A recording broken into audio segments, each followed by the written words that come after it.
இந்த விழாவை மேலும் சிறப்பிக்க சக்தி ஃபிலிம் ஃபேக்டரி சக்திராஜன் சார் வந்து பெரிய கைத்தறல்களோடு மேடைக்கு அழைக்கிறோம்.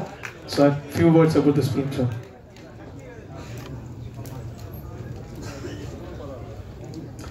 அனைவருக்கும் வணக்கம். கோடிப்பண்ணை செல்லத்துறை, விஷன் சினிமா ஹவுஸ் ஒரு ரியலான விஷனோட ஒரு தயாரிப்பாளர். ஒரு படம் ஜென்ரலாக நிறைய பட்ஜெட் வச்சுருப்பாங்க, நிறைய டெக்னீஷியன், நிறைய ஆர்டிஸ்ட் வச்சுட்டு படம் பண்ணுவாங்க.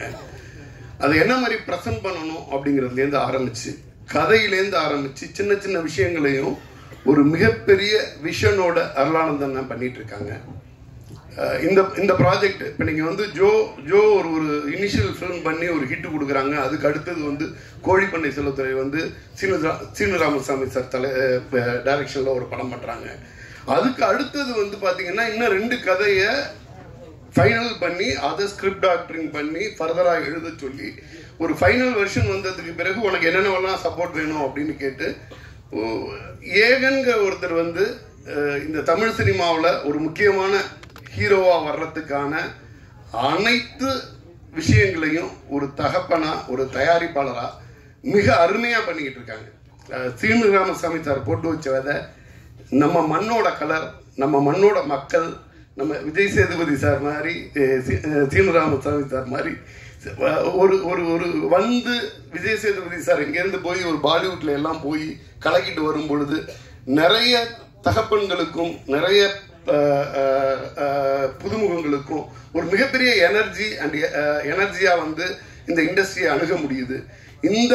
இந்த மண்ணில் உள்ள மக்கள், இந்த மண்ணில் உள்ள மக்களுக்கான கதையை, இந்த மண்ணோட வாசம் உள்ள, இந்த மண்ணோட நேசம் கொண்ட ஒரு தயாரிப்பை ஒரு இயக்குனர் வந்து டைரக்ட் பண்ணும் பொழுது, இந்த மண்ணுக்கான மக்களை வந்து கதை மாந்தர்களாக வச்சு பண்ணும் பொழுது ஒரு மிகப்பெரிய கனெக்ட் இருக்கும். சின்ன சின்ன விஷயங்களும் பார்த்து பண்ணியிருக்காங்க. படம் பார்த்துக்கிட்டு இருக்கும்போது சாங் போயிட்டு இருக்கு. ஒரு தங்கச்சி கல்யாணம் ஆனதுக்கு பிறகு அந்த சாங் பார்த்தோம். நம்ம வீட்டுக்குள்ள இருந்த கொலுசு சத்தம் போகும்போது கொலசாமியும் சேர்ந்து போயிடுச்சு. வீட்டுக்குள்ள இருந்த கொலுசு சத்தம் வெளியில போனோன்னு கொலசாமியும் சேர்ந்து போன மாதிரி இருந்துச்சு அப்படின்னாங்க. அடுத்தது பச்சரிசி வந்து ஒரு பச்சரிசியோட கலர் வந்து எல்லாம் மாறிடுச்சு. அப்படி படம் பார்த்துக்கிட்டு இருக்கும்போது ரொம்ப நாள் ஆச்சு இப்படி எல்லாம் லிரிக்ஸ் பார்த்தேன் அப்படின்னு பார்த்தா கவிப்பேரரசு வைரமுத்து சாரோட வரிகளாக இருந்துச்சு. சீனு ராமசாமி சாருக்கு நன்றி.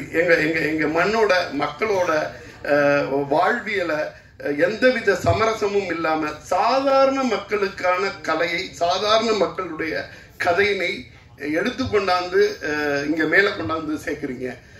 அவ்வளோ அற்புதமாக இருந்துச்சு. அதில் உள்ள ஒரு சின்ன கேரக்டராக இருக்கட்டும், தம்பி ஏகனாக இருக்கட்டும், பிரிகடாவாக இருக்கட்டும், அவங்களுக்கு தங்கச்சியாக பண்ணவங்களாக இருக்கட்டும், அது யதார்த்தத்திலிருந்து கொஞ்சம் கூட தள்ளி போகாத மிக அருமையான கதை நாயகர்களையும் அதில் உள்ள ஆர்டிஸ்டுகளையும் உள்ளே எடுத்துகிட்டு வந்திருக்காங்க. ரகுநந்தன் சார் ரொம்ப நாளாக சொல்லிக்கிட்டு இருப்பாங்க, நான் ஒரு நல்ல படத்தோட நம்ம 2 பேரும் சேர்ந்து பண்ணுவோம் சார் அப்படின்ற மாதிரி சொல்லி ஒரு அற்புதமான படத்தோடு அதை பண்ணாங்க. யோகி பாபு சாரோட படம், நான் அவரோட படங்கள் வரிசையாக நிறைய பண்ணிக்கிட்டு இருக்கேன்.